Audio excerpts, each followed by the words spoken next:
ఓం నమో వెంకటేశాయ. 2019 సంవత్సరంలో గురు చండాల యోగం అనేటువంటిది ఏర్పడ్డది. 2009లో ఆగస్టు నెలలో 20వ తారీఖు నుండి 29వ తారీఖు వరకు ఆగస్టు నెలలో విపరీతమైన వర్షాలు పడ్డాయి. కర్నూలు ప్రాంతము పూర్తిగా నీట మునిగింది. మనకు ఆ సంవత్సరం సెప్టెంబర్ 2వ తేదీ నాడు రాజశేఖర రెడ్డి గారు చనిపోవడం మనం గమనించాల్సి ఉంటుంది. 2009 సంవత్సరంలో సుమారు 7 సంవత్సరాల తర్వాత 2016లో సెప్టెంబర్ నెలలో మళ్ళీ అదే సంఘటనలు మనకు పునరావృతమయ్యాయి. అయితే ఇక్కడ ఒకటి గుర్తుంచుకోవాల్సిన విషయం ఏమిటంటే 2016లో కూడా సింహరాశిలో గురు చండాల యోగం అనేటువంటిది నడుస్తూ ఉంది. మనకు తీసుకుంటే వచ్చే సెప్టెంబర్ మహాలయ అమావాస్య సెప్టెంబర్ 30వ తేదీ నుండి కనుక తీసుకుంటే ఈ గురు చండాల యోగం యొక్క ఎఫెక్ట్ దక్షిణ భారతదేశంలోని 5 రాష్ట్రాల్లో గాను 3 రాష్ట్రాల మీద దీని ప్రభావం పడే అవకాశం ఖచ్చితంగా కనిపిస్తూ ఉంది.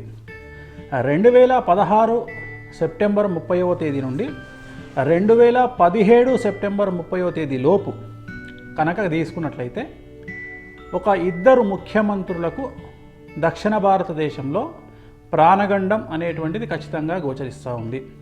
ఇది ఆరోగ్య సంబంధమైనటువంటి సమస్యల వల్ల వాళ్ళు చనిపోయేటువంటి అవకాశాలు ప్రస్ఫుటంగా గోచరిస్తూ ఉన్నాయి. మరీ ముఖ్యంగా తీసుకుంటే 2 ముఖ్యమంత్రులకు సంబంధించినంత వరకు వారికి ఏర్పడే ఆరోగ్య సమస్యలు ఇంచుమించు సమానంగా ఉండేటువంటి అవకాశాలు ఖచ్చితంగా కనిపిస్తూ ఉన్నాయి. అలాగే ఒక ముఖ్యమంత్రికి తీసుకున్నట్లయితే అంటే 2 ముఖ్యమంత్రులకు ప్రాణగండము ఆరోగ్యభంగం అనుకున్నాం మనము. 3వ ముఖ్యమంత్రికి సంబంధించినంత వరకు నరాలకు సంబంధించినటువంటి ఒక వ్యాధి బారిన పడి తన యొక్క పీఠాన్ని అంటే తన ముఖ్యమంత్రి పదవిని వదిలిపెట్టేటువంటి అవకాశాలు ప్రస్ఫుటంగా గోచరిస్తూ ఉన్నాయి.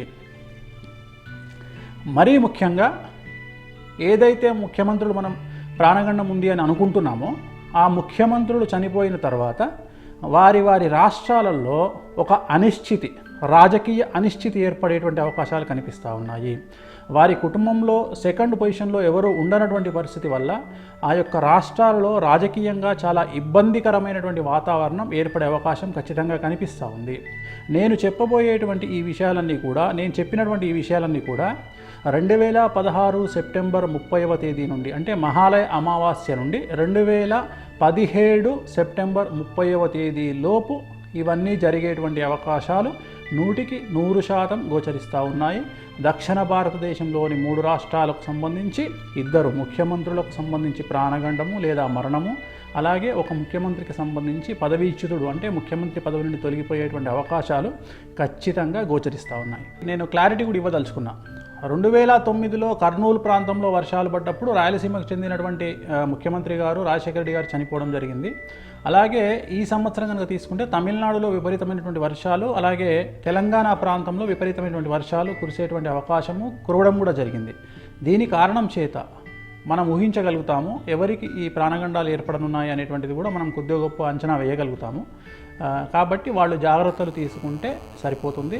సకల దోష నివారణ పూజలకు సంబంధించినటువంటి వ్యవహారం తీసుకొని వాళ్ళు నివారణ వృత్తి చేయించుకుంటే అనుకూలంగా ఉండే అవకాశాలు కనిపిస్తూ ఉన్నాయి.